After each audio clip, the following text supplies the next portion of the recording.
Hey, John. Hello, Happy New Nick. Year. Happy New Year to you too. Happy New Oh, Year, everyone. I want to know what you're drinking. I've got a little lemons special here, So but this is the British sort of equivalent of root beer. It's dandelion and burdock. It's sort of a hedgerow drink that's popular in the UK. And our family tradition is our Christmas ham. We boil it in dandelion and burdock before it goes in the roasting tin in the oven.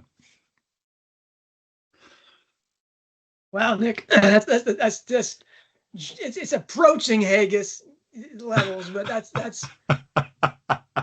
I mean, dandelion and burdock tea is a traditional medicinal drink for your bowels to clean you out, Nick. Yeah, so Just it's saying, considered.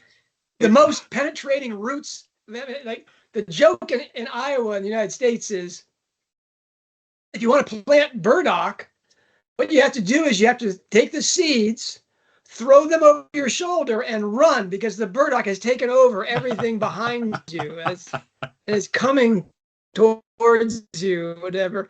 And it will, and you can get it in New York City because it grows in the cracks in the sidewalks. I mean, it is. I mean, this is the most punishing.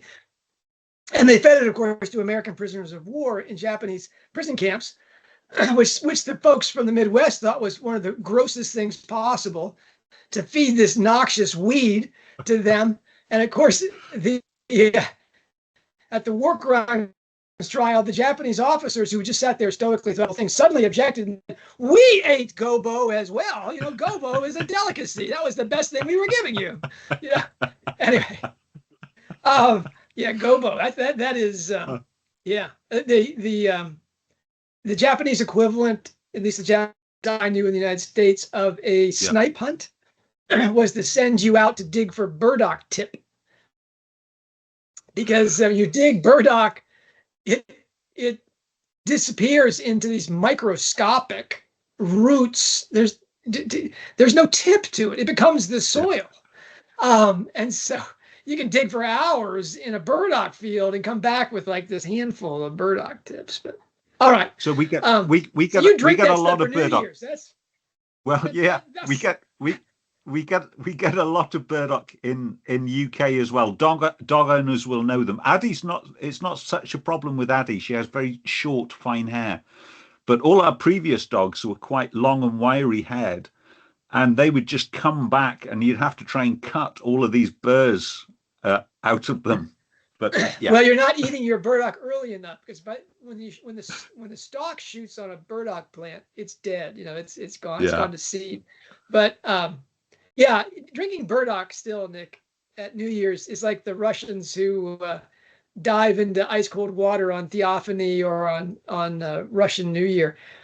Really hardcore, Nick. Really hardcore. It's penitentes. You know, people striking themselves on the back. You know, No, I mean, yeah, I have to say that the commercial dandelion and burdock you get in the UK is quite a refreshing soft drink. okay. Well, anyway, happy New Year to you one and all. Happy Um, Happy New Year, and what a year it's been.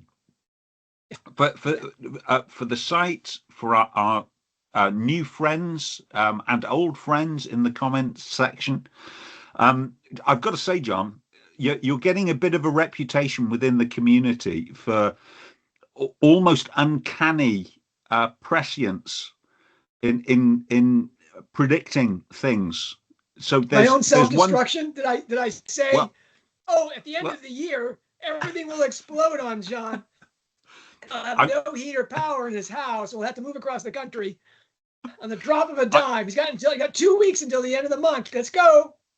well, I'm going to Woo. remind you because I read this morning your sort of end of the year post on the weblog for 2025. And you said, I'm hopeful that 2025 will be the most exciting year in Hogwarts Professor's 20 plus year history. Yeah, At the yeah. least, the busiest since the Madhouse period following the publication of Harry Potter and the Deathly Hallows. Now, you're someone who has been part of that initial fandom frenzy, more than 20 years ago. I mean, how does it compare now? Well, fascinating that I made that prediction at the beginning of the year. Um, First of all, I'm actually more interested in what your experience was. In 2007, you were totally peripheral to power punditry. Yes. You hadn't read the books. Maybe you'd seen a couple No. of them. Oh, that's right. You don't do the movies, so you were just Harry No. Potter innocent. So that's your difference. Yeah, but anyway, this year in rolling studies was not anything like 2007. That was a continuous love fest for Harry Potter and the series author. She was nominated for Woman of the Year by Time Magazine. All those things. I was on national TV repeatedly in the run-up to Deathly Hallows' publication, and the weblog and the podcast I was doing, and on the big channels, the book sales, the speaking dates, all that did numbers that they will almost certainly never do again. Rolling World in 2007 was the world undivided. And I rode that tsunami wave for several years afterward. I mean, I published the last edition of How Harry Cast a Spell. I published, Penguin published Harry Potter's Bookshelf. Deathly Hallows lectures came out. And there was a lot of stuff going on there. The Ring Composition book came out. And times have changed, Nick. I mean, really, Rowling is a much more influential and consequently divisive figure today than she was then. Her legacy, against anybody's possible foreknowledge, is proving to be at least as great in the political realm as it is in literature. She's got almost 14 million people still reading her tweets, and her books are not selling that well. I mean, has Hallmark Man sold 14 million books? I mean, Deadly. So apparently the pre-orders on we're only getting bits and pieces of information. The pre-orders on Hallmark Man have exceeded all of her previous pre-orders on Audible. So if that's some kind of judgment, Rowling has stated that if she had no money from any other property other than the Strike series, she'd still be a multimillionaire. You said that. So, yeah. Well, that's good. I mean, it would be great to get numbers, but even if I had access, I paid to get access to the Nielsen book scans. That would still only give me a very partial glimpse of what the only people that really know would be Rowling and her agents when they deal with the royalty checks. Would give them a very good idea of how much they're selling. The bean counters. But I think it's fair to say that more people read her Twitter feed than are reading the Strike books day to day. I don't think that's true of the Harry Potter books, which are still being read by millions of people everywhere on a daily basis. They still crowd the top of the Amazon most read pages thing. So and most sold consistently. And now the all cast editions have come out. Actually, she's doubling up. So you look at most sold, even the all cast editions that haven't been released yet are still in the top 10. She has 14 in the top 20. This is funny.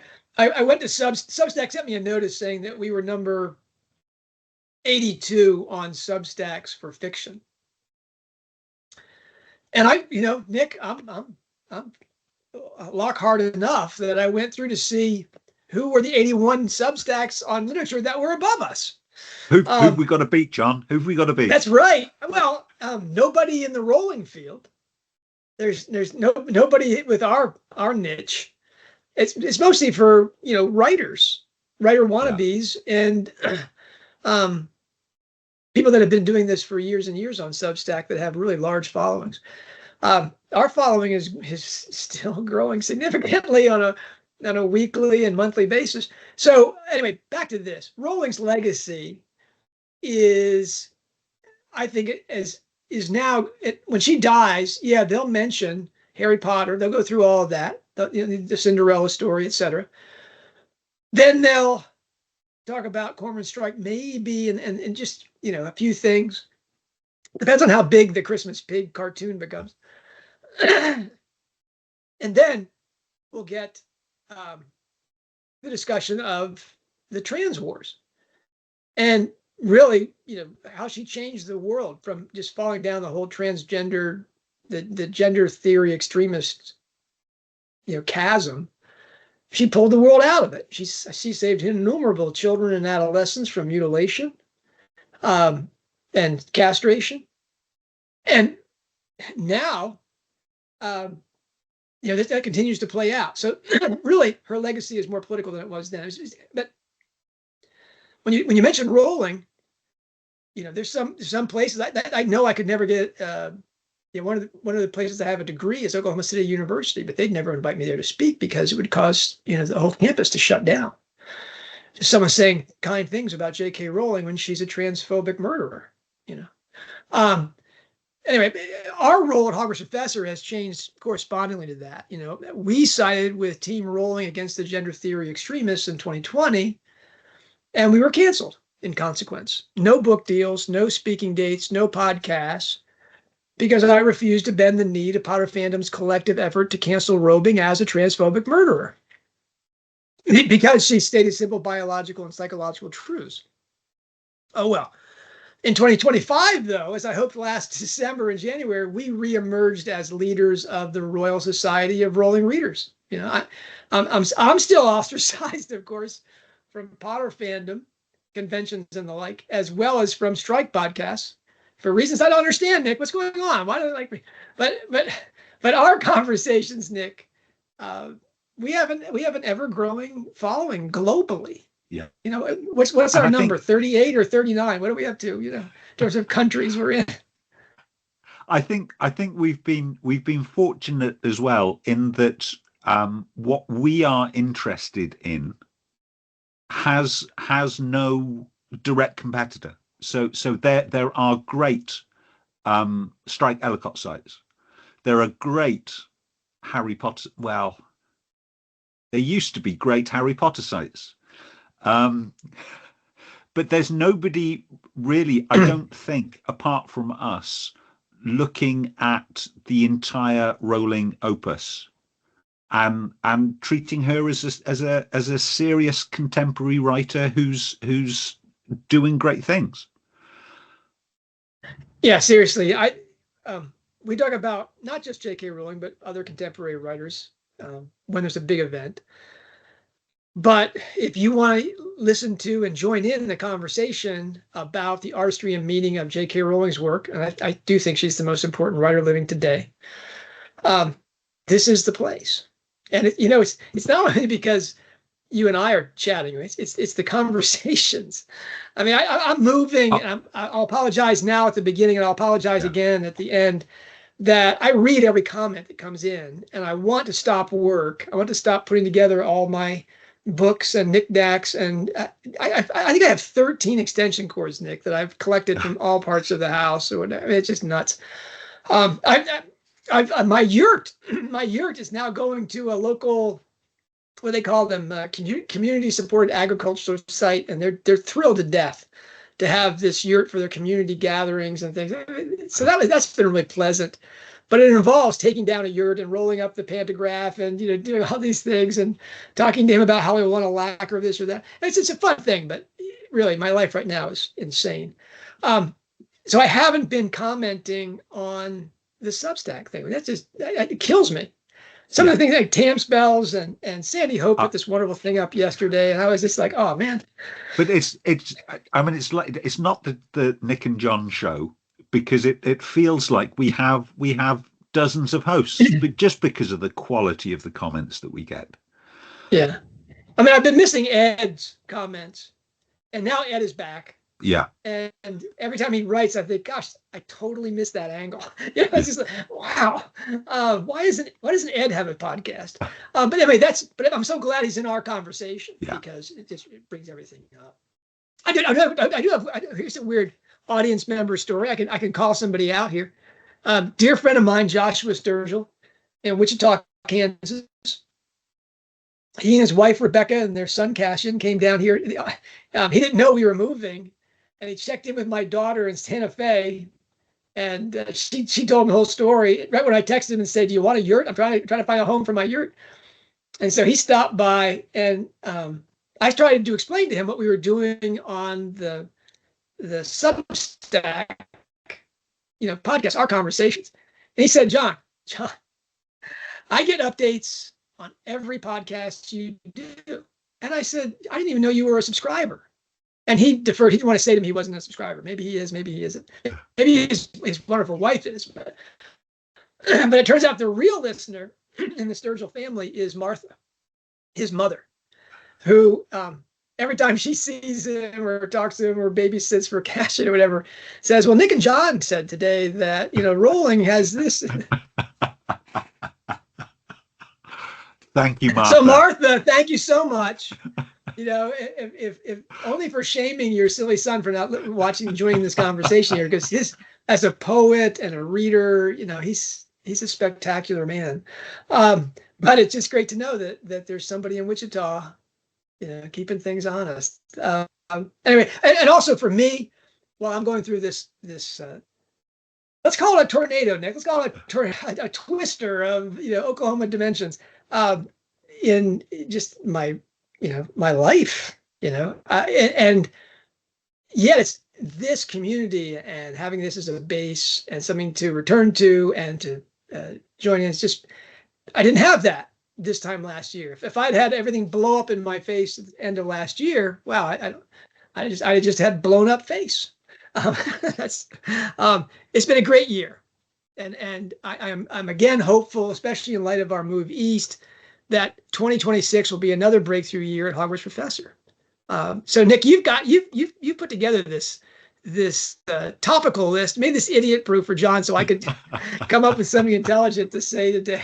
Well, So we want to talk about what has made 2025 special for us. So we've got a list of highlights that have meant something to us, and I've sort of organized them by topics, because otherwise there's just too many really to go through. But did you go through all? I mean, I went through all of our Substack stuff, and then I went back through all the weblog posts. Yeah. I mean, 365 days is a long time, Nick.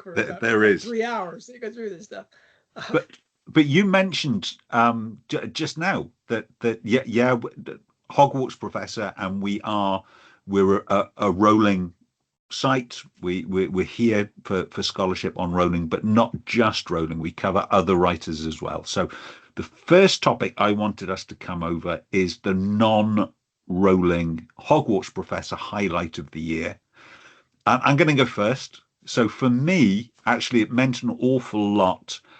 Suzanne Collins released a new book, Sunrise on the Reaping, covered wonderfully by Elizabeth Baird Hardy, and it's because of her posts on that topic spurred me to get over myself. I've had a hang up really until this year about reading children's fiction and young adult fiction, apart of course from Harry Potter, which makes no sense whatsoever, because I clearly read them and love them. It's clearly the Twilight barrier. Your self-respect would not allow you to cross into Twilight land. I haven't crossed that bridge yet. Maybe I'm waiting for another Twilight novel before I'll cross that Rubicon. But I've since I've read a lot of stuff. Swallows and Amazons. We talked just the other day about I Capture the Castle. But I've read all of Suzanne Collins' works now, all of the Hunger Games series, all of the Gregor the Overlander series, and those are great. What fun they are, and how startling and novel that the Hunger Games as a series is. I know it spawns some copycat since, but that's really down to the work that Elizabeth has been doing, and I'm grateful to Elizabeth for highlighting the gap in my knowledge, and I'm grateful to Suzanne Collins for writing such wonderful books. They have been a real highlight of the year for me. Well, Nick, Elizabeth, because she lives in District 12, she has an advantage over everybody else. I mean, she really is. I think she actually is Katniss Everdeen. It's um, but I spent, I don't know, I guess it was 2 years reading when Mockingjay came out, just Yeah. really laying out the depths of this. And if you read the Gregor the Overlander books, they're very good. They're very political, as much as they are children's books. Much more overt in their political messaging than the Hunger Games. I shouldn't say that. Hunger Games is pretty in your face, but that Gregor the Overlander is much more like, here's my Israel and the Palestinians book. It's like, oh, okay. But that's the quantum leap that she did in the quality of her work with the Hunger Games was, I think, attributable to her understanding of what happened in Harry Potter. I mean, the Gregor the Overlander books were commissioned by Scholastic to be the next Harry Potter. That's why you have the boy hero in a weird other alternative universe. But the Hunger Games was Collins taking everything that Rowling did and taking it into an entirely different genre, using the soul triptych, literary alchemy, a little bit of ring writing, but she was already doing ring writing in Gregor, believe it or not. It's just an amazing accomplishment. We're big Suzanne Collins fans here, and Sunrise and the Reaping was really good. I can't wait for book 6, though I've said that maybe there won't even be a book 6. We'll see. Elizabeth and I went back and forth on that one, but that's for me the non-rolling Hog Pro highlight. I guess it really is a rolling thing, so I'm gonna have to balk on this one, Nick. And that for me, I want to make mention right at the start of this list that the Rowling Library stopped publication in 2025, and that's not a highlight. That's kind of a really sobering. That was really a sobering event for us in Potter punditry and in Serious Strike land. The founder and editor of the Rowling Library magazine is a friend of ours. Doesn't like to have his name, spread about here. I can say his first name, Patricio. And I had the delight of meeting with him in Tulsa very briefly one night when he passed through here. Because he lives in Argentina. I don't often get to Argentina, Nick. So it was so nice of him to come to visit Oklahoma.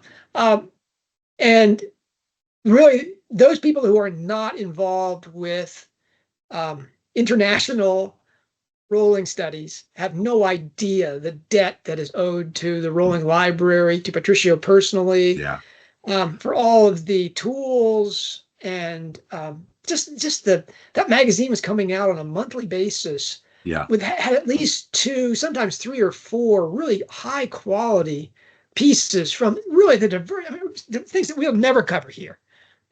I mean, things like on the manuscript history, or something every month about the book collectors type stuff. And it wasn't just goofy shipping type stuff. These were all serious points by really devoted readers. And the Rowling Library gave not only those writers an audience for their work, but it gave the world that resource free in their box every month. And it was, I guess, one of those things that's too good to be true. It had to come to an end. But boy, when it came to an end, that's when I felt this giant wave of gratitude to Patricio and I won't name all the other people that were involved with that project and the Rowling Library, because it was really an international cast. So that was sobering. But I want here right at the beginning of this to say that 2025 to me in the memory bank is always going to be one of the first memories. It's going to be, wow, the Rowling Library just exited stage left very gracefully, big, bonus final issue, and then gone. All of those articles are sort of still available at rowlinglibrary.com. All of his archives, all the treasures at Rowling Library are still there. And Patricia is still putting together tools for serious strikers and Potter pundits. So it's not all over yet, but the live in your inbox every month thing is over. So hats off to that crew. Yeah. Maybe there'll be good news in 2026. Maybe we'll find out what that group of very creative people is doing in 2026. No, All right, Nick. Highlight from the lake, Nick. Tell me what lake spring. What's the biggest news from the lake here? You're the lake man. I'm home. Well, news from the lake always comes in surprising ways so far, and this was a late entry because it's really only a few weeks ago we heard this.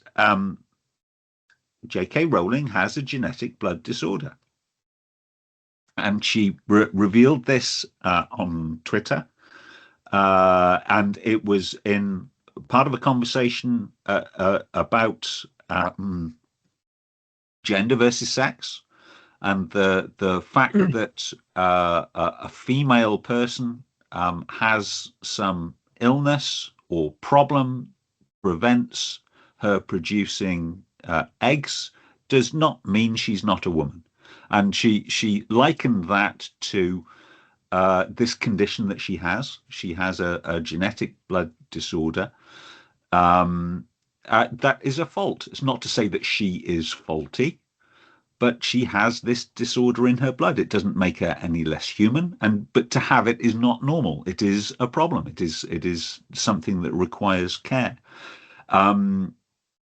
Talking to somebody else on Twitter who has, and it may be a familiar name, von Willebrand disease, said, I have, and she used the acronym, I have VWD, and I have a card that I should carry. Rowling replied, I ought to carry a card as well, but it's usually in a different purse. So this is the first indication that she has VWD. Now, I had never heard of this before Troubled Blood. I've heard of people with haemophilia, but I've never heard of VWD, and I'd assumed, not doing any deep research on it from the book, it's an unusual form of haemophilia. Actually, this is incredibly common. I mean, low single-digit percentage points of the population have von Willebrand's disease, and you know it comes in different stages. I think it's really likely that the stage that J.K. Rowling has is not as high as Roy Phipps, because she isn't or hasn't been bedbound for extended period of time that we know of. But the real interest for me for these late revelations is it then makes you go back to the books. And yes, we've got Roy Phipps. We know he had a blood condition. We know that Roy had this anguish about his blood condition. I'm just a useless leader. Well, knowing that Rowling has this condition, almost certainly of a much milder kind, adds so much depth when you reread that. But not just that. I mean, just the title of the book, Troubled Blood. And then you look back at the other stuff that she's been writing. You look at the blood curse that we've seen in both The Cursed Child and in the Fantastic Beasts films, the maledictus. Again, it's a curse of the blood that can be passed on to your descendants. I mean, this is proper bubbling up in her lake inspiration stuff. Just fascinating to see it. Yeah, this your lake find is a preview of a show we're planning on doing. Yeah, but that's great, because that's really, blood is a golden thread in Rowling's work. You mean in Harry Potter, the bond of blood is the the Harry Potter Voldemort connection. So yeah. I mean, this is a real thing going on here. I remember years ago listening to a podcast that you did on reading Rowling writing, where I think you were doing a preview of Troubled Blood, and you had a count of the number of times the word blood appears in Harry Potter, and you said it appears more frequently than the word love. People think that Harry Potter is all about love. It's not. It's about blood. Well, what a brilliant observation. I wish I would have remembered that. Anyway, gosh, this is scary, Nick. You know my stuff better than I do. But yeah, that's it. That's that really is true. The just the mention of mudbloods. I mean, Yeah. what are we talking about? Rolling in blood in the first weeks of 2026. But this is really not fair, Nick, because you know you get to choose a lake thing, and you go first, and you choose that one, which nobody even knows about. So I've got to do the all the things that are left. I got four of them. Okay. High on my list were Rolling's legal fund for defending women discriminated against for gender critical beliefs. Yeah. That was a pretty big deal where Yeah. Rowling and saying openly, this is because I've been there. You people are not, if you want to come for them, you're going to be coming through me. That wonderfully Gryffindor type thing there. Then there was the silliness of Rowling in Greenland, following her on the map, Nick, as she was going around there and posting all these weird pictures of herself in Nordic dress. goddesses. I'm like, what is this?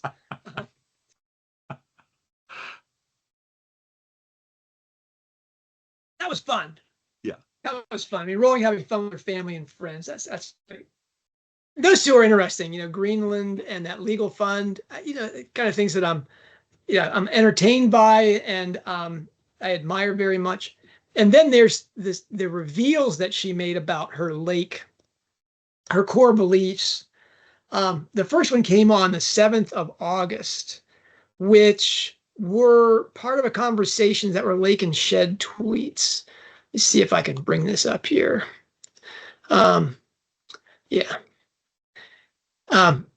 This is where she described to a writer wannabe that writing characters is a doubly subconscious process, and that Lake is the subconscious part of my success. Now, I'm not going to read all that to you. We did a whole post on this. I hope Nick will put this in a link down below. But the bigger thing was in the constant conversation, she described the lake as the mysterious source of inspiration, the ability to tap into something in the universal psyche that animates the best stories. Now, there's no way that Rowling is using the word animates there casually. It's not like an animated cartoon. She's using it in the sense of anima, which is the soul. It's a large part of Jungian psychology, and the universal psyche has other Jungian resonances. And so this was a, we talked at great length about this. That was a very suggestive set of tweets that Rowling readers have to understand, in terms of Rowling's previous comments about a permanent soul, about the indestructible soul. Yeah, that was a really big deal, that tweet for the lake stuff, because Nick, she was talking about the lake stuff. Yeah. The next one was after the publication of Hallmark Man and the assassination of Charlie Kirk, and this was a very disturbing event for Rowling, and understandably so, because on Blue Sky, sort of the leftist gender theory Twitter, they said Rowling next, and in fact inviting assassins to kill Rowling.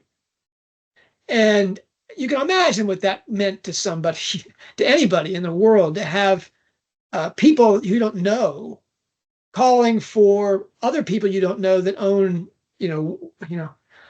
rifles to use her as a target. And she, in the wake of that, made a couple of really astonishing tweets, one of which is still pinned to the top of her Twitter feed. I mean, she highlighted it that much. But the one that I thought was most interesting was in a back and forth with a more sympathetic reader. It was said to her, "What beliefs have you changed?" She was saying, if you're human, you've changed beliefs over the course of your life. And so she listed not all of them, but many of the ones that she was most aware of. And Nick, that was a whole podcast. That was a whole conversation for us. I used to believe nurture was everything, that nature wasn't important. My belief changed because of my own life experience and from reading studies about genetic inheritance. Okay. I believe the difference between the sexes was entirely due to socialization. I no longer believe that for the same reasons. I used to believe in unilateral nuclear disarmament. I no longer do. Well, strike fans, they see that. I used to believe cannabis was essentially harmless. I no longer do because I witnessed it wreaking havoc. Yeah. Again, Tell Your Children is the book you need to read about the real effects of 21st century Mary Jane.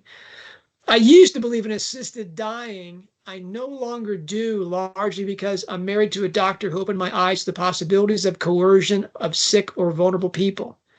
Nick, that would be Canada. that would be what's happened in Canada more than anything else. And certainly the controversy in the UK is happening too. We're under threat of that now. We are under threat of that. Unbelievable. But that any reading of Harry Potter and the Half-Blood Prince is changed by that. Yeah.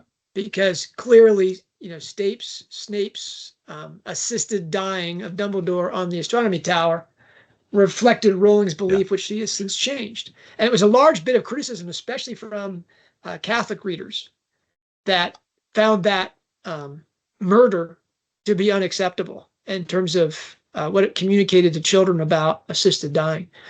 And then, Nick, there was this aside before this was this last one, this specific one belief that she changed that she listed.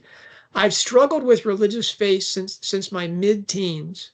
I appear to have a God-shaped vacuum inside me, but I never seem quite able to make up my mind what to do about it. Well, I'm most grateful for that thing because this conversation and the universal psyche piece brought Demetra Feeney back into my life, where she admitted to me and said, "John, your thesis has got 14 million readers," and that's that was anyway. We've had. Well, I'll talk more about Demetra's appearance in 2025 in our life, but she says I could probably list at least 20 more things I've changed my mind about. I don't currently have a single belief that couldn't be altered by clear, concrete evidence. And in all but one case, I know that evidence, what that evidence would have to be. The exception is the God conundrum, because I don't know what I'd have to see to make me come down firmly on either side. I suppose that's the meaning of faith, believing without seeing proof. And that's why I'll probably go to my grave with that particular personal matter unresolved. And that's really unfortunate. If Joanne is out there listening, you need to read some better books and find some friends that actually understand what faith is involved, because it's not about the meaning of faith as you described it isn't checking your intelligence at the door. In fact, it's just having a transformed vision, like exactly you write about in Deathly Hallows. You have to see things as they truly are, as an iconography of what's beneath, behind, and within everything. But you have a resistance. Almost all skeptics, however well-intentioned and open-hearted they may be, there's just that block that it means joining a cast of people that you don't want to join, even the most intelligent and faithful people. But anyway, that was an incredible opening and point of vulnerability that Rowling made in 2025 that she'd really never made before, Nick. And that to me was the landmark Lake moment. Yeah. Forget the blood disease. Come on, Nick. The blood disease. You had to go with the blood disease when you had that. That was too huge for me. All right. The shed, Nick. We've done the Lake. Got to dry ourselves off here. Now I'm shake moving. It off. Okay, we're out of the lake. I'm moving into your domain. This year, Nick. We're not be talking here. I want to take a little time in the shed. I feel like I've got like a rented, apartment off the back of the shed now. You live there. Come on. Well, I'm gonna choose a shed tool that has profoundly changed the way that I read Rowling's work now. And we did a podcast show right at the beginning of the year, really, on pregnancy traps. And then with the Canrecki project, we covered Lost Child and Bad Dad and Ghosts. And if you pay attention, as I've had to, because you participate in a conversation with John, he's a guy you've got to listen to. When I read Hallmarked Man, you can't move past any of those golden threads without going, well, here we are again. But it profoundly changed the way I read the new book. When, as I'm sure a lot of you guys do, when before a new book comes out, you go back and you reread the series to refresh yourself. Rereading books that I knew and loved very, very well, with that, John calls it a lens or a perspective, with that golden thread lens, is transformative. It changes the way you read the book and draws the series all together. Yeah, not just the series, but really the oeuvre, the entire corpus of what she writes. Yeah. And it's not just an aha moment of, oh, I've seen that before.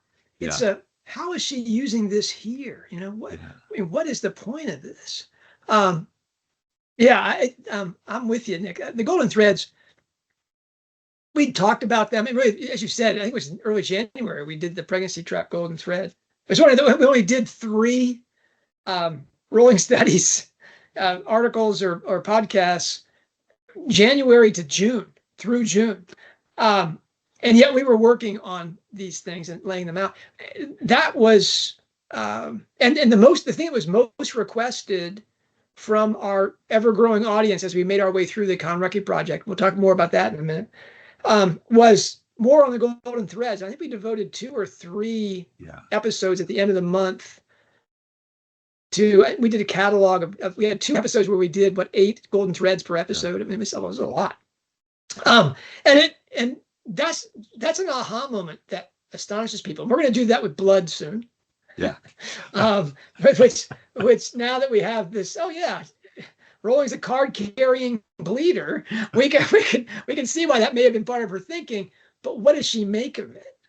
I'm especially interested, Nick, in that Twitter header she did for Troubled Blood that had the esoteric, blood diagrams. Oh, do you remember that? Yeah. Hemoglobin.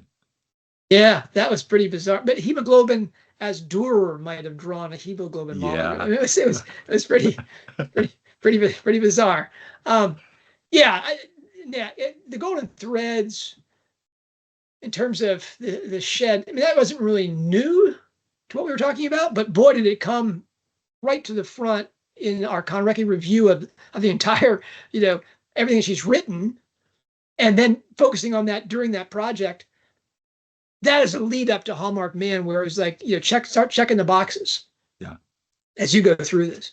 For me, though, the tool, the shed tool that I've talked about for 20 some years now, in mythology, it's really the forgotten shed tool. More precisely, it's the one neglected by even the most serious strikers and Potter pundits, despite our efforts here. That really came to the fore in the wake of Rowling's tweet post. Yeah. Her tweet after the Hallmark Man kerfuffle, along with the advent of mythological maven Dimitra Fimi. When Dimitra Fimi, who's she's got her PhD in mythology and literature. When she says, "Yeah, John, let's talk about it," I was like, "Whoa, this is going to happen." I mean, I remember writing before Ink Black Heart. Here are the 7 things you've got to look for inside Ink Black Heart. And I think, Nick, at that point, you were listening to all the other podcasts and reading all the other things that were being written about Strike at the time. And you said that no one's talking about the mythology. And that has always been the case. Now, when Rowling had to, confront all the people who didn't like Hallmark Man right out of the blocks, to give them some assurance, she put up that picture of Psyche and Cupid ascendant. That brought the mythology really in. I mean, it's a shame that we have to have Rowling confirm what's already been done by scholarship, but there it is. Rowling now has affirmed it. Everybody knows it. Great. On we go. But that to me was the big shed moment, was the arrival, the overnight success story, Nick, of mythology as a shed tool after 20 years of talking about it. But that's rewarding. That's great because, for example, one of our readers, and I'm going to forget her name, forgive me, was the first one to point out, hey, look at all of these people that are playing Psyche's sister inside this book. And that shocked me. And then Dimitra Fimi said the same in private correspondence. Dimitra Fimi said, boy, I'm seeing a lot of Psyche in the sisters here. And I thought, oh my gosh, I was the one who came up with this silly idea. This was a template. Totally missed it. So that's rewarding, is to have that conversation just really exist without you. Go out into the world and people see all these things that you've missed. So that was my big thing. But Nick, all right, here we go. Let's go with highlight from Rolling Ink. What part of the profit taking and the gazillionaire gilding, So I was there's so much opportunity for cash grabs. And why wouldn't there be? We call it Rolling Ink, but Rolling Ink really is an industry. She supports so many people with what she does. And it was the release of the all cast audio editions. Now, earlier this year, for some reason, Audible chose me as part of a focus group to look at the pre-release artwork for the all cast editions, and I was pretty snarky, I think, because their aim for the artwork was, does it give you the impression of a full cast? And well, no, it doesn't. It's a picture of Harry, it's just, that could be anything. If you told me that this was the Slovakian book cover, I'd have said it's a very nice book cover, but it doesn't say this is an all cast. I was pretty snarky, and I was expecting this to be a fairly disappointing commercial release. Well, it wasn't. It was spectacular. The quality of the acting, the production, you can have quibbles with it. I think I've listened now to Chamber of Secrets. I think they've managed that balance between sound effect and speech a lot better. But I was going to start making obnoxious noises here, Nick, to see if anyone could understand. Rustle paper. Whoa! What is Nick saying? I can't hear him over the explosion. But no, it was great fun. It promised it was going to change the way you engage with Harry Potter, and it did. It was more than just the spoken word, more than just the text. It gave you a different perspective compared to the films, which I think was really important to me, because even though I'm not a film fan, I was struggling to hear Snape's voice and it not be Alan Rickman. Much as I love Alan Rickman, my imagination had been subsumed by his characterization of that character. And we've got a Snape that is nothing like Alan Rickman, and it is very good. So I think that's all to the power of it. So my opportunity to be really snarky in 2025 was foiled. Maybe I'm going to have to find something else in 2026. Oh yeah, we'll have that opportunity. Sure. But you listen to Chamber, and have you listened to I Capture the Castle full cast audio yet? No, I haven't. So I've listened to it's in 2 BBC episodes, hour-long episodes. I've listened to the first episode. I haven't finished the second episode. And I have to listen to Chamber. We'll have to do another show when we talk about that. Really, the BBC production. I'm very, very impressed. I mean, they took a 15-hour book reading and just put it into 2 hours. And Nick, what was almost embarrassing to me was almost all the sections. I think 4 out of the 5 sections we mentioned as being the best were in the 2 hour. And they chose those same portions. Just blew my mind. Everything except for the Charlotte Bronte Jane Austen exchange, which is too bad. But I mean that seriously very well done. So we'll be talking about chamber, full cast, Yeah. and I Catch the Castle, because the all cast audio editions of Harry Potter are really, they include everything. There's not almost. So there's the he said, she said, yeah, and so some of the adjectives are removed, but other than that, yeah, the words that are omitted are dramatized in the actual reading. Yeah. So that's wonderful. You don't get that with I Capture the Castle. They really just super condensation. But we'll talk about that in another episode. For me, the highlight from Rolling Ink were all the casting decisions about the Bronte Studios Netflix casting decisions. Casting decision. How about that? We edit that out, Nick. Me saying casting decisions about casting decisions. Let me put okay. So, John, tell me about the casting decisions. Okay. Yeah, well, if I have to give my highlight from Rolling Ink, it's going to be the Bronte Studios Netflix casting decisions for the small screen, the TV adaptations, and specifically about Black Snape, because that was the subject of some of the best conversations at the weblog site that we've had in a long time. I came out hard in support of Black Snape in terms of how that would really cause people to re-experience Snape as an outsider, someone that was other. Especially, and I was saying, if Sirius Black were also Black, that would be even better. To have a Black Sirius Black and a Black Severus Snape. But the blowback to that was pretty harsh. But some of it, I mean, there's specific readers that went back and just showed how a Black Snape means you have an entirely different person than Severus Snape, and really pushed back hard, intelligently.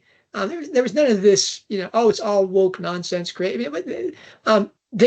These readers went back and said, this is why Black Snape is very problematic for an interpretation of the series. And I get it. But that was the best part of the conversation was I still think Black Snape is brilliant. Certainly better than Black Hermione, which was just kind of stupid. Though they chose a brilliant actress for it. But now Black Hermione has to be Black Hermione everywhere for a cursed child. Black Snape is a real challenge to readers and to people to understand Severus Snape in a different dimension. I'm still on board with that, but I was so happy to have at least as intelligent readers say, no, that's not a good thing. So that was my highlight. I think they have a little bit more latitude on the TV show compared to the books, although their stated intent is to be faithful to the books. It can never be as word for word as the all cast audio editions can be. Yeah. Yeah. Or the movies. Yeah. All right, Nick, how about your highlight from the Hallmark Man release? I mean, we waited okay. What, 8 months? We waited 8 months to get there. It was a bit of a strange release, wasn't it? I think compared to previous years. So we had some problems. Didn't have quite the bumbling we had with Running Grave. They seem to have cleaned up a little bit there on the release. So we had Running Grave. So people far cleverer than we are discovered that on the sneak peeks that a lot of the companies were showing, you could do word searches of the entire book, which essentially provided spoilers.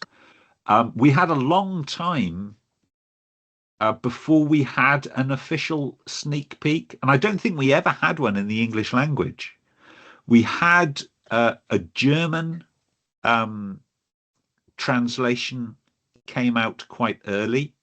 I think most people were fairly sensible about it in that they said, no, thank you. I'm not going to read an English translation of a German translation of an English script. Well, I have an online friend who is a fluent German speaker, who gave me a copy, and even then, I left it well alone until we got, again bizarrely, an English sneak peek from a German publisher. Again, how authorized this was, I don't know, but it stayed up right up until publication. That showed us, I think, all of part one and into part two. I mean, it was quite a few chapters, and that was that was when I got to read chapter three, and I had to call my friend John in Oklahoma immediately because it just gave me chills how accurately John had predicted that ectopic pregnancy. Well, it was funny. What was funny today was I thought I made that prediction in 2025, but it was in December. Oh yeah, it was before that. Yeah, I mean that's yeah, that was a fun. Do we mention that every episode, Nick?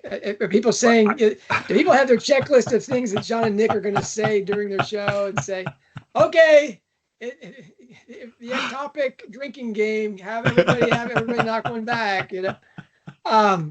Yeah, that was fun. For me,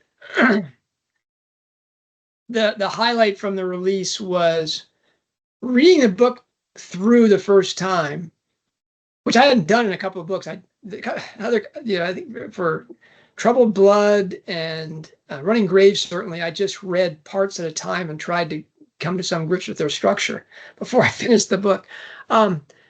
Here, the first time I got all the way through it, there was a realization there was something very different about this, which, you know, when you're a rolling reader, sometimes you'll think, oh, there's something wrong with this book because it's very different.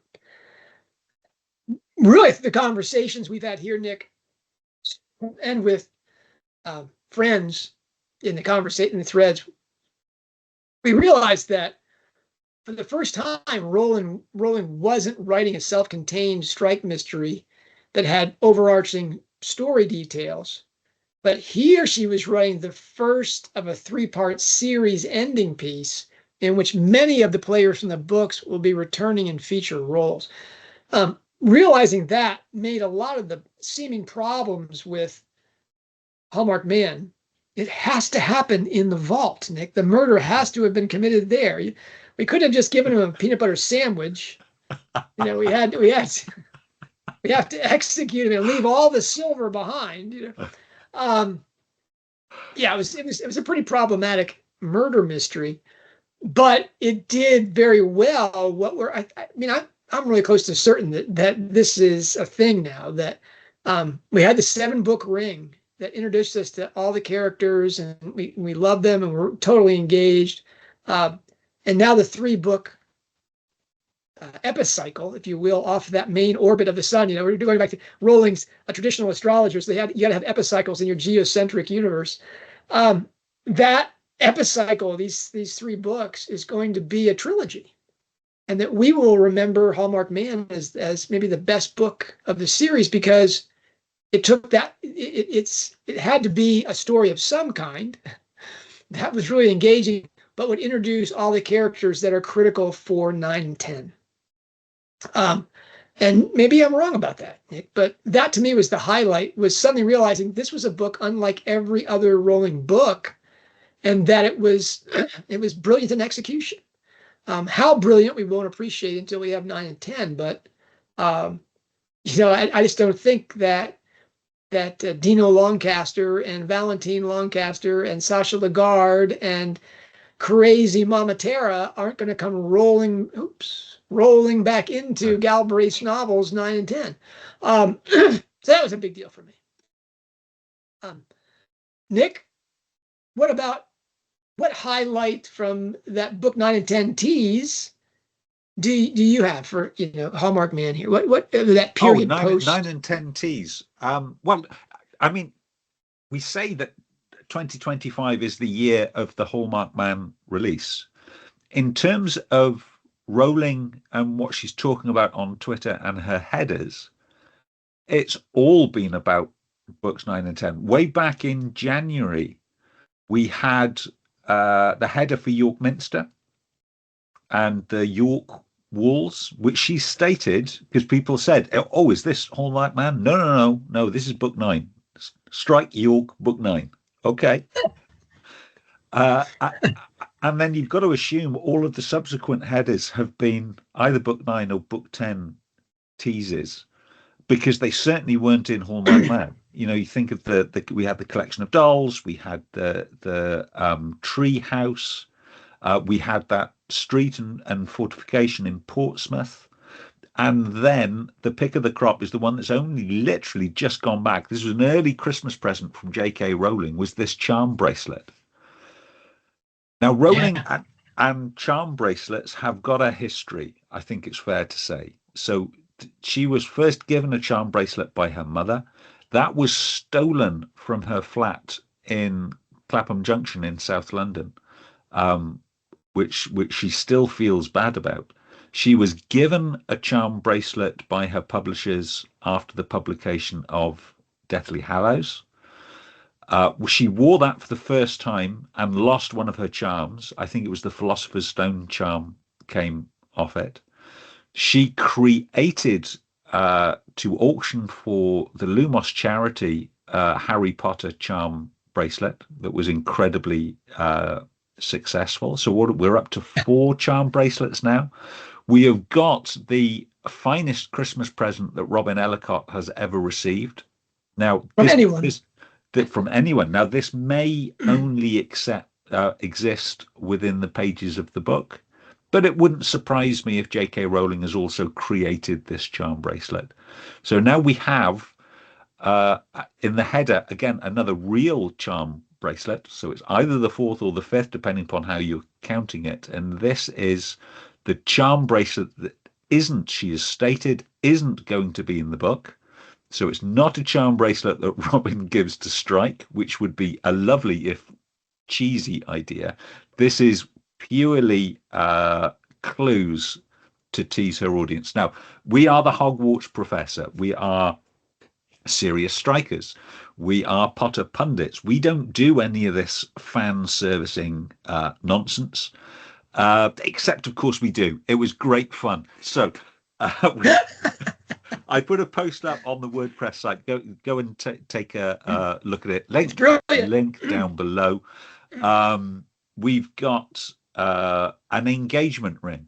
Now, it's a different design to the one that we know Murphy has got in the cupboard. Murphy's is a silver band, probably white gold or platinum, and it's a solitaire diamond. This is a gold band, and it has 2 diamond stones in it. Now, that may just be because, it's tricky to find the exact ring you're looking for in a miniature version to put on your charm bracelet, but there we are. It looks like a different ring. We have an anchor. And she hasn't got that much money, Nick, so, she couldn't have these things custom made, right? You mean? Well, yes. So the one she's got and the one I found was for sale as an antique or vintage item, and was a few £100s. There is a gold anchor.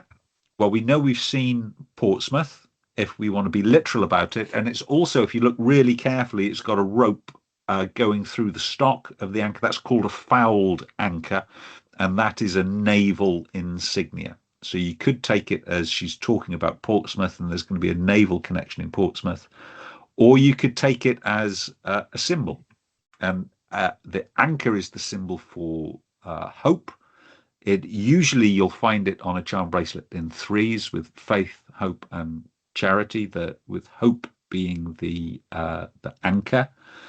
Classically, Nick, the Greek word for anchor is Hector.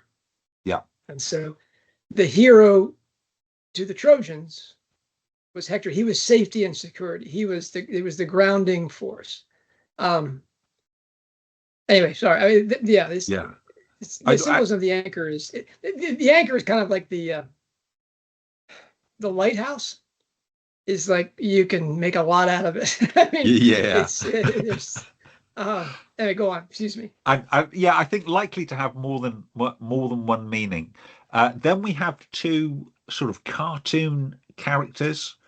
One is clearly an angel. It's got a white dress, wings, and the other is a little less obvious. Hogpro reader identified it. I thanked them in the comments and I changed the post to include what she found. It is another angel. So we have two angels. Now they could be Cupid and Psyche, or they could just be two angels, one colorful, one white. My feeling is it's as close as Rowling could find to a Cupid and Psyche charms, is my feeling. We have a Trojan horse. So a lot of people misidentified this as a rocking horse or a hobby horse. It actually, I found the actual one that she bought. It was from a jeweler's in Harrogate, which is really close to Masham. You open up the top of the horse and you can see little rows of Greeks on benches inside. So it is a Trojan horse, symbolizing guile and cunning and strategy. Oh dear. We've had enough of that with Strike, I think. Then we have, I think Rowling said it's her favorite piece, and it's a Jack in the Box. So it's a little gold box to catch on the front. There's a silver head inside on a spring. So you open the catch and this head pops out. It's described on websites as a devil or demon's head, just to give it that slightly more sinister. So I think Rowling's essentially telling us that we're going to get surprises within this, as we have predicted, John. Really? Surprises we have in a row, a twist in a row. Oh yeah. Then there is an hourglass. I mean, it's not an hourglass. It is a little sand timer with pink sand. I couldn't find anything that exactly matched it, but there's a similar one. And the vendor said it actually takes about 3 seconds to run out. So it's about a 3-second timer. It's a New York minute. That's right. It's a New York minute, yes. Then we get the white rose. So the white rose is the symbol of the county of Yorkshire. And it's in that Tudor style. So I'm fairly confident that is just saying we're going back to Yorkshire. We've already had the York Twitter header. We then have a crocodile or alligator. And you can't tell the difference, Nick. But I mean, come on, they're all over whales, aren't they? No. You must see those on your daily walk down the Sound. I mean, yeah. So no, our most dangerous predator in Wales is man. We have really. Well, that's also true in Florida, Nick. I mean, well, yeah, the alligators are maybe, That's true. Next, we have a corvid, probably a raven. Now, the chough is the county bird of Cornwall, but I think that beak is too thick. So consensus is this is either a crow or a raven. And then we get a book of Psalms. Now, this is essentially it's a gold book in a gold box in the shape of a book. Looking online, you can find lots of them that are empty. You can find some in different designs that contain the Ten Commandments. You can find others that contain the Lord's Prayer. I found quite a few that contain Psalm 23. The Lord is my shepherd. But Rowling has said it contains Psalms plural. So there's more than one psalm in there. I think where it sits on the bracelet, I like to think one of them is going to be Psalm 23, because right next door to it is a classical lady's head. And that lady is Persephone. So if you've checked out the Cupid and Psyche myth, you will know that at the time of the myth, Persephone is in Hades as part of a job share. She's on time release. She has to spend some of her time in Hades. And Psyche is charged with stealing a pot of her beauty. Now, it's not really stealing. Well, it's confusing meum and tuum. So, he has a nice bread and water meal with her.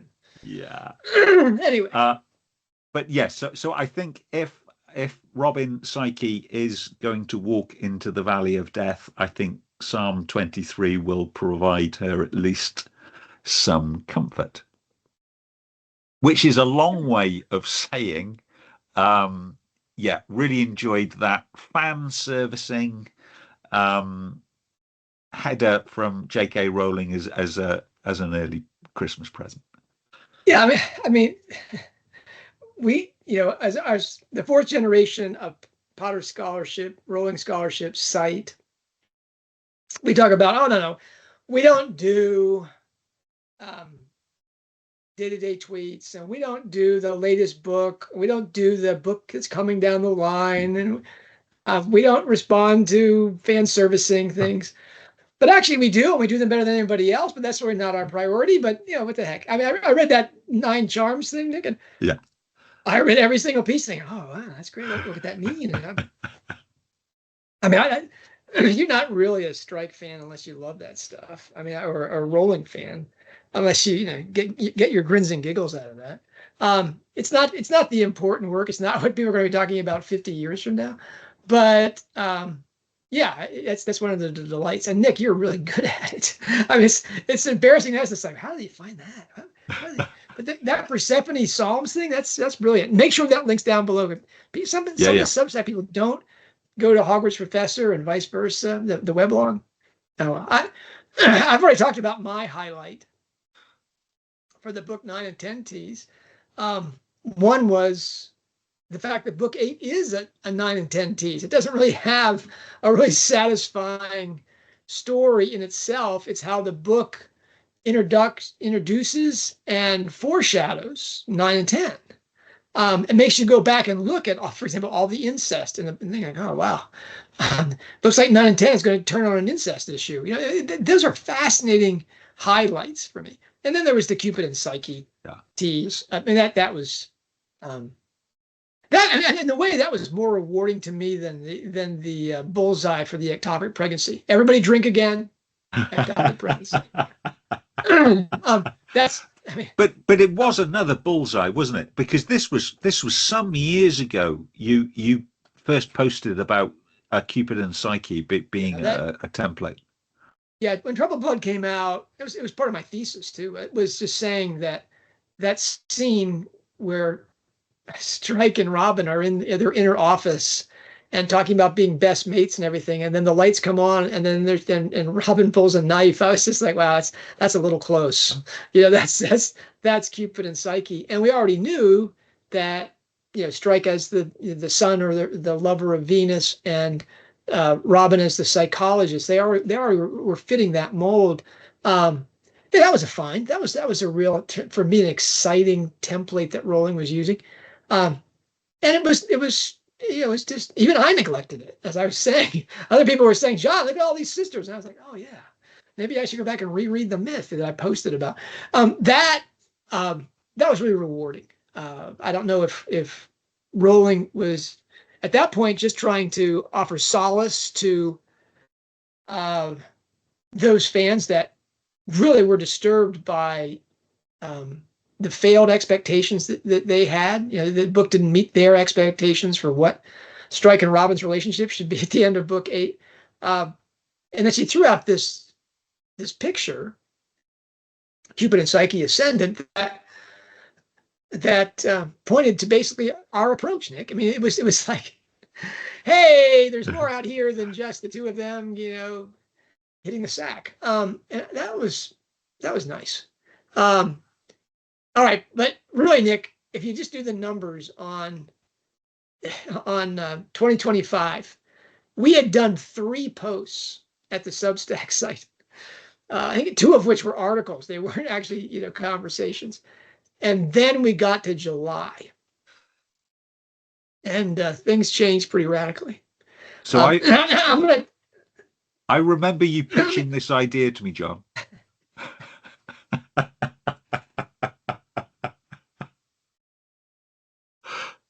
Yeah. Oh well. Do you have any real proof of that I said this? Is there something written down about this? I hope not, because it's pretty embarrassing. Yeah, I didn't think it was going to be more than what they're going to be. All those were going to be 5 or 10 minutes each, Nick. Yeah. Yeah. So the plan was we're going to spend an afternoon and maybe knock out a dozen of these. Yeah. Anyway, what we wanted to do, Nick and I, Nippronophiles as we are, we decided to celebrate Rowling's 60th birthday, which was July 31st of 2025. And we decided we were going to do a post a day in which we did a Lake and Shed highlight. We shared a Lake and Shed highlight from each one of the books and the play and the screenplays that she kind of wrote, and all the Strike novels and the Christmas Pig, all those things. We're going to do every one of those and do a Lake and Shed piece. And it was going to be really short. It was going to be like, 5 minutes with Nick and John. And it didn't turn out that way, Nick.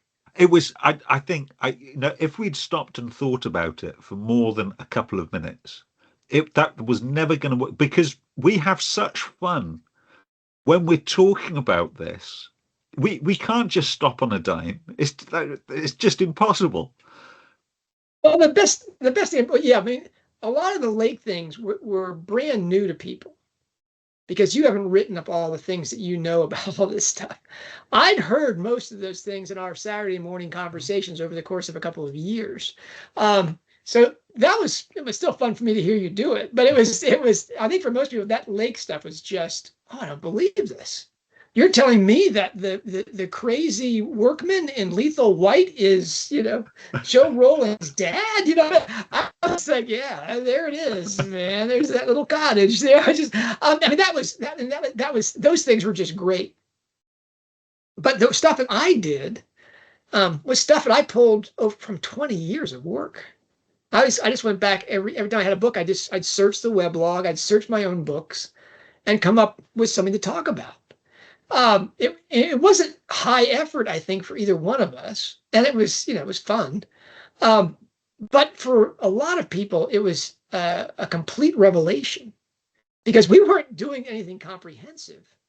We were just doing a one-off point. For either it was going to be a lake spring or it was going to be a shed tool, and then we were on to the next book. And it wasn't going to talk about, it was like a different thing every day. Now we did spend some days, Nick, doing 2 or 3 a day, and it was most of the day to do those things. But it was a lot of fun. It was a lot of fun. But really, the point of the thing, I mean, the goal was to shift the Rowling reader focus from the latest book to the work as a whole, the oeuvre, with 3 critical taxonomy categories of lake springs, shed tools, and golden threads as our guides or lenses. And that was, we were trying to make every day, we were going to hit on lake, shed, golden thread. And we did. The means to it was this Kanreki blitz. Kanreki is the Japanese word for the celebration of the 60th birthday. This Kanreki blitz of lake, shed, and golden thread highlights from all of Rowling's work in celebration of Rowling's 60th birthday, most of which was old stuff. Yeah. And the follow-up engagement with serious strikers before and after the publication of Hallmark Man the New really did advance that 4th generation scholarship, goal. Is that now, our readers, our listeners in 38 countries and 48 states, they understand. We don't every episode, we don't talk about what we're talking about when we say the lake, which is Rowling's source of inspiration from her core beliefs, the crisis in her life, her unresolved psychological issues. That's her lake. That's what gives her the story in unshaped form, as she's described it in 2 or 3 public discussions, takes that unformed mass and goes, takes that metaphorically into the shed, and she pounds it. Almost all the artistry and the meaning is injected into it there. So it's not just her Mary Jane story and her wish fulfillment fantasies. It's something that has universal meaning. And that's really, I mean, her lake stuff is the accidental, means her openness to this kind of inspiration. And the shed is her individual genius as a writer. And the golden thread highlights is really the threads not only tie all the books together, but they tie the lake and the shed together. That was the means to it. And the results, there's that Churchill quote, Nick, this is not the end. This is not the beginning of the end. Go ahead. So so Churchill said, "This is not the end. This is not even the beginning of the end. This is perhaps the end of the beginning." Yeah, and that's from something North African. That's so. This was the battle. This was after the Battle of Al Alamein. So that was Montgomery's big defeat of the German forces in North Africa. Yeah, seriously, and what a victory it was. Seriously, when I talk about the results of what we did in 2025, it's not the end, Nick. No, we're not there yet. Yeah, short of, Rowling's saying, "Hey, let's move on and talk about the work as a whole." It's not happening, but we have we're nowhere near the finish line, or even, I think, the avalanche tipping point that an authorized critical biography will push us over that line. But we have cleared the forest, Nick, and we have prepared the field for that event. Work that will take another quantum leap forward in 2026, I hope.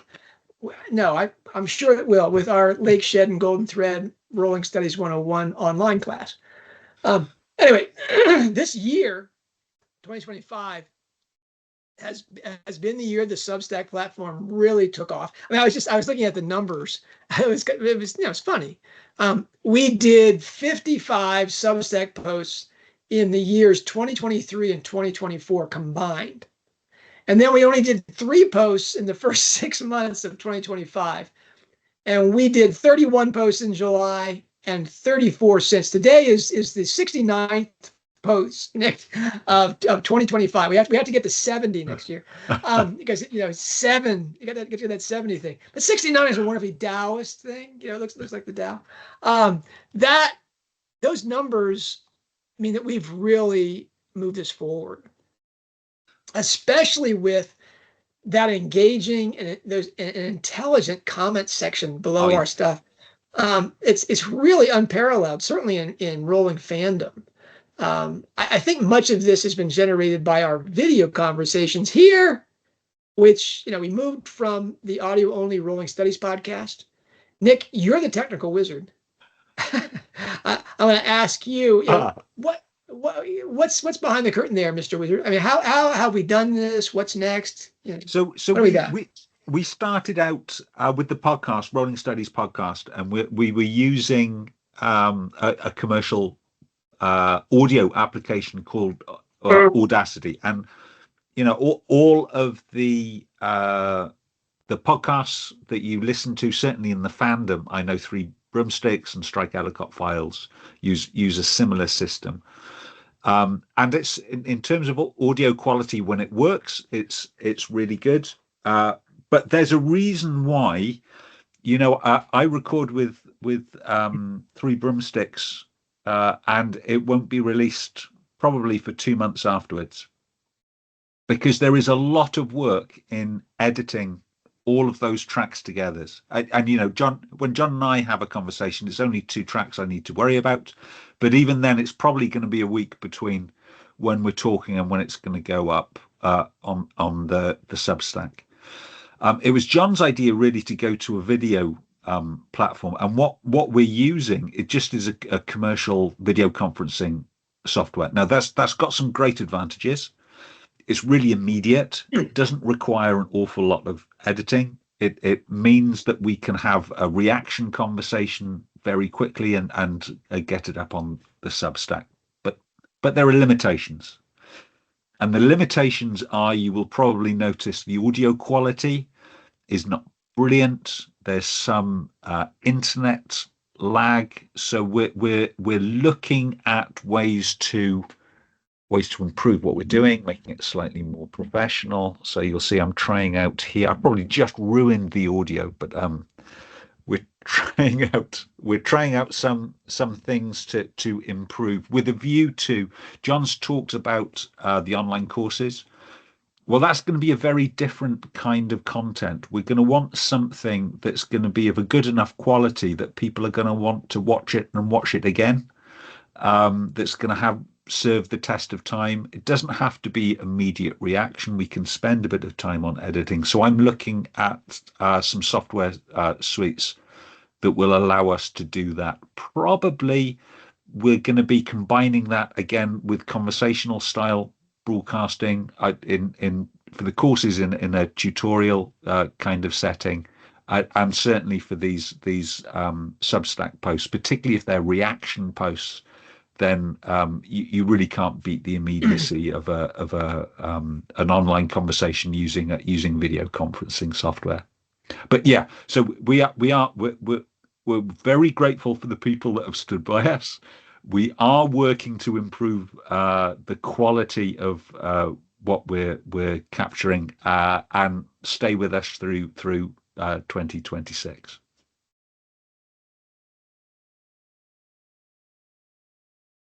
So that's one of my wishes.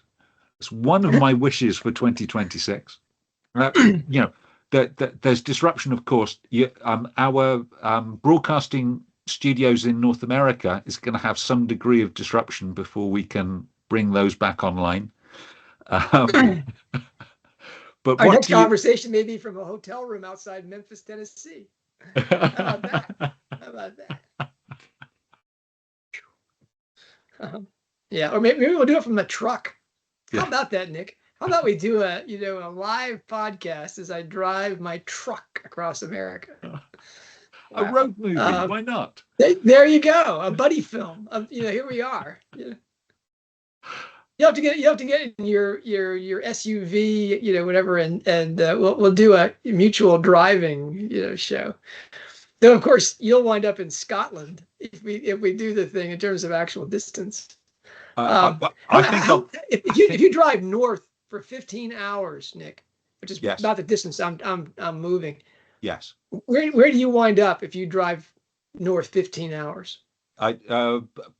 Probably about 500 leagues underneath the North Sea. Visiting an offshore platform. Yeah. I love it.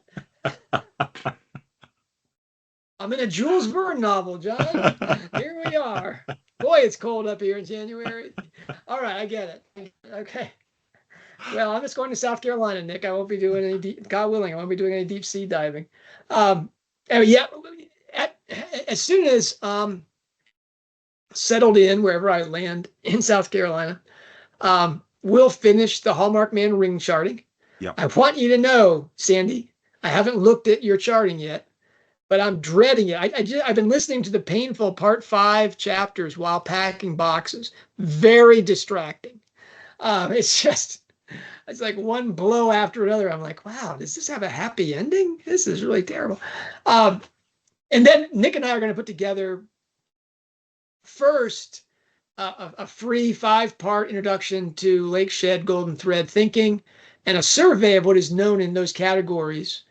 And for those who want a deeper dive, really a much deeper dive into what Rowling does in her shed and where it comes from in her lake, that 5-part course will be followed by a 10-week course, which will be Nick. That's going to be as big an event as the Conrecki is. Really, that's going to be a really bigger 10 weeks. Who knows? That might just be 7 weeks, but it's going to be significant. it's going to have to be good enough that it'll pay for my trip. Yeah, my moving thing. Thank you, paid subscribers. The truck that I'll be loading on Wednesday is on New Year's Eve is due to you, and then we'll be. Yeah, that will transform, I think, rolling studies as much as the Konrecki stuff did. So Nick, we've come to the end of 2025. We reviewed what we've done. We've given a little bit of what we're hoping to do in 2026. How about we do something a little more fun than this? How about some wish fulfillment predictions? Okay. The things that we hope will happen, and we pretty certain aren't going to happen, in many cases, but just some goofy things that we'd love to see in 2026. Okay. Do I start or do you start? Do I? I've just taken a look, and our wishes are actually fairly similar. So I think if we go alternate, then we can agree or disagree. You want to go first, so I'll be like, oh. No, you go first. You go first, John. All right. I'm going to start with something easy that I think is something that we can do, especially after the fun we had having Dmitry Fimi on the show. Yeah. I mean, that was really special for me, and I think for our listeners as well. I want to have some more special guests on the shows, especially Elizabeth Baird Hardy, who has never been on our show, which is crazy. She's the deputy head mistress here at Hogwarts Professor, and really our audience, I think, doesn't know what she looks like or what she sounds like, which is, she's a marvelous person. Beatrice Groves, I'm not sure if she'll ever condescend to be on the show. She doesn't know what we're going to say, Nick. So I mean, I really hope she's got an open invitation. God willing, she'll someday come on our show. And I hope that Lindsay and company from Strike Fans, the Strike Ellicott files, will come on the show sometime. They've never invited us. Well, they've never invited me, Nick. They've invited you, but I've been on. I would love it. I would love it if they would come on our show and seriously, they bring an entirely different perspective to the stories than we have, and I would love to highlight what they do, the work that they do. I think there's far more that unites us than divides us. I think if you look at our audience demographics, there's a lot of people I know comment on Hog Pro, listen to Strike and Ellicott, and I'm sure vice versa is also true. I'm going to share your wish. I'm going to share your wish, and I'm going to raise it. So I think that same group of people, with the addition of Dmitry Fimi, I think should offer their services to interview J.K. Rowling. I am more than happy to act as an impartial invigilator for whoever wins the lucky golden ticket. But I mean, wouldn't it be great to have a proper sit-down interview with J.K. Rowling? We may have to wait for the end of book 10. But that's actually on my list of wish fulfillment fantasy predictions, Nick, is that Rowling would appear on our show. But really, to have Rowling appear on any show, anything where she would open herself up again the way she did, for example, with that Barmy Army Twitter interview. That was astonishing. Another one of those, Nick. Another one of those in whatever format possible. But yeah, if you want, I mean, it would be great if Rowling would somehow do a Willy Wonka type test, and all of us in Potter Strike fandom could apply to interview her. Give us how about the 10 best questions thing, where we'll send 10 questions to Rowling, and everybody and all of the other sites and fandom groups can submit 10 questions, and Rowling can either pull it out of a fish bowl with those Oranda fish in there, or she can just choose the best one she's most comfortable with. Whatever. That's a great idea, Nick. Yeah. I like Willy Wonka. Maybe Rowling hates Willy Wonka. We don't know. All right. So my next wish fulfillment fantasy is that we'll get some news about the rumored critical biography, which would be more than just Rowling biographical reveals that she does kind of in an offhand way, like that blood disease. Oh, by the way, I've got VWD. You know. Oh, okay. That doesn't mean anything that your whole work is saturated in blood. Oh, okay. I really do hope that we'll find out that Rowling has chosen a reputable writer of critical biography that's familiar with her work, that she trusts with her information, that she'll allow her friends and family to speak to. That would be great. In terms of the lake portion of the fourth generation work, that is the seminal moment, Nick. You see how well aligned we are? I also wish that for 2026. And I think for me, we do have a critical biography coming out. Yeah. It's unauthorized. It's not by an older person. It's by a younger man. Yeah. Maybe that will stimulate the conversation. Maybe I don't have very high hopes of any biography that isn't authorized. I think there's so much misinformation out there, and I know we do a lot of speculation on this show. We make a lot of guesses based purely on textual evidence, but we're always really clear when we're doing it.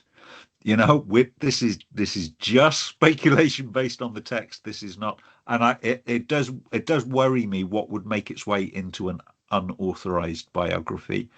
We also know, because we've been approached by people from Gateshead who claim to have some knowledge of J.K. Rowling that neither John or I finds credible. I worry if an unauthorized biographer may take some of these stories to be truer than they are. I'm laughing because I think I know what you're thinking of, Nick, the person who wrote us about Rowling's dating practices as a single mother. That was a reach. All right. My next one is just a one-off here, Nick. That Michael, the mysterious Michael, that some enterprising journalist in the United Kingdom does I don't think it's a long weekend of research to find out who Michael is and doorstep him. And that he'll tell, that he gets some Veritaserum and have that guy tell us what happened. What's the 7-year relationship and the breakup that sent her to Portugal? What happened? What happened? Is there a pregnancy trap involved? Is there a lost child involved? We don't know. We don't know, but we know that was the explosive year in which Harry Potter was, the inspiration for Harry Potter comes out of Rowling's Lake, when her relationship with Michael was really in difficulty. I'd love it if they find out who Michael is or was and get him to talk.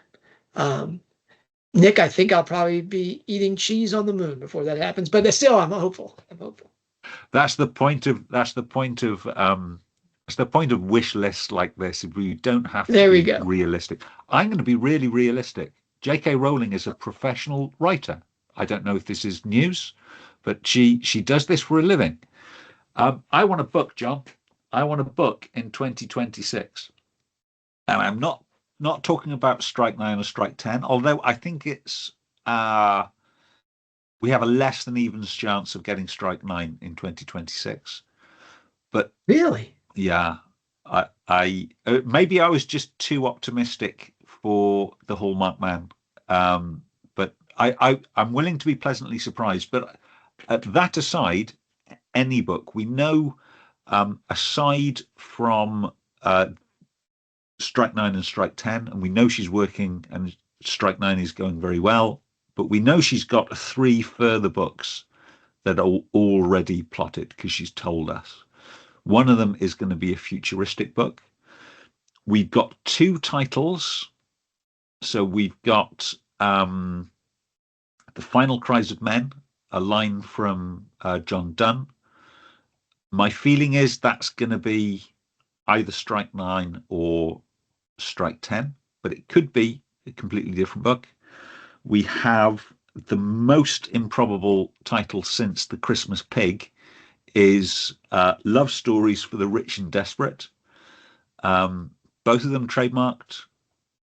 I, Christmas Pig surprised all of us when it came out. The Ichabod not you so much. Well, not you so much. The rest there's a little bit of hindsight in that as well. But yeah, my hope is we get a book in 2026, and I'm really intrigued to find out what the three we know she's got plotted are. Okay, I'm going to follow that up by saying that I'm hopeful that we'll get Strike 9 in 2026.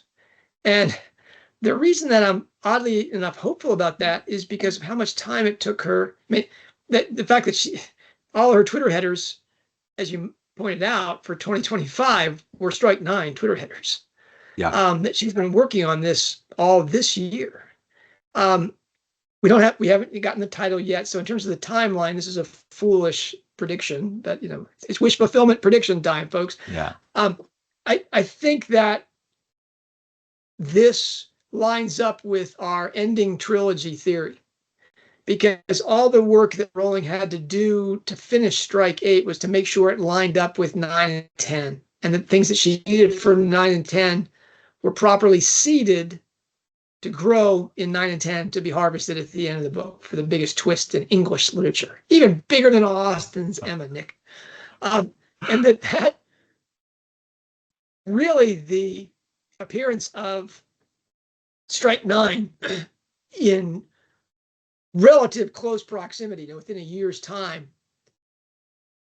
to Hallmark Man would confirm the ending trilogy theory that she's already got this in place, and she wants to move this thing out. I'd be happy. She just said, "Hey, Nick, that idea you guys have. You're right. It's the ending trilogy thing. You're right." She hasn't talked to you since Barmy Army has. No. Have you had any responses from her? No. I'm gone. All right. What's your? You've got two more or one more? How many you got left here? I've got two more, I think. I'm going to go probably for my least likely, Fantastic Beasts. I want to know more about Fantastic Beasts. So I don't care about the politics. I don't care about the hassle of dealing with studio executives. I want to know what that plot was that J.K. Rowling had in her head, and whether she can do it in a frank interview with a sympathetic interviewer. I would love for her to novelize them, but I don't think that's going to happen. Certainly not in the near future. But I'd just like to understand what she was trying to do, so we can get some idea of what we've lost. Really, I think we've lost something quite special, and I think that needs to be explored more. Huh. We have a date, don't we, for the Bronte Studios Netflix TV adaptation? So, it's 2027, isn't it? No. And I was imagining it was going to be late 26. So the filming is already well underway. Really, I thought it was 2027. They moved it back one more time. I could be wrong. I will check, and it'll be in the show notes what the latest information is we've got. Okay, well, obviously it'd be wonderful if that was a Christmas gift that we got, the Harry Potter TV adaptations to discuss and see how the interpretation, because Rowling is going to be much more involved. Her studio is making the adaptation. That's she at least has veto power on these things. My last thing was to say that really, if Joanne Murray wanted to be on our show, Nick, I think we would welcome her as a guest, and say thank you, Joe, for acknowledging that we exist out here, and for condescending to answer our 10 questions. And we'll see if that would be a great thing. And maybe her friend, DB Mac, will, or maybe the backdoor man will push her to have this kind of conversation with us about 10 questions that we have. That'd be a lot of fun. If not that, then yeah, Nick, I'm still my crazy. This the last question should be crazy, and thinking that J.K. Rowling is ever going to appear on a Hogwarts Professor show, that's pretty crazy. That what I'd like, if that doesn't happen, is that Fantastic Beasts novel, the first one, just to show us how far that movie departed from what Rowling wanted to do in the story. That to me would be the greatest gotcha moment to Warner Brothers and the two Davids, would be to show just how they butchered her idea. Anyway, that's my anti-movie, pro-Joe wish fulfillment fantasy. What's your finale, Nick? So for my finale, I think my wish is I would like to get to know our audience better. I think I'd like to have a Hogwarts professor get together somewhere. And my wish for us and for all of our viewers is to have a happy, healthy, interesting, surprising, miraculous New Year. Oh, you're just going to drop that idea and not, the convention, where do you have any, venue ideas? Do you have, come on, Nick, give me some, So would you descend from the heavens and come to the United States where most of your listeners live? Looking at the do we all have to fly to the UK for this? Looking at the demographics, it's so people have suggested Hawaii as a nice sort of midpoint on the globe. I'm not quite sure how they work that one out. I think Tokyo's a little closer to midpoint, isn't it? Yeah. Let us know in the comments down below.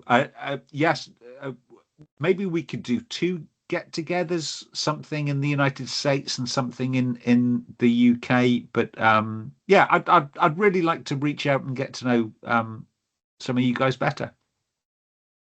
That's great. Just please don't suggest that we do it in Oklahoma City. That would break my heart. We're thinking a little closer to Greenville, South Carolina. Get a little closer to that, or maybe even Asheville, North Carolina. That would be a lot of fun for me.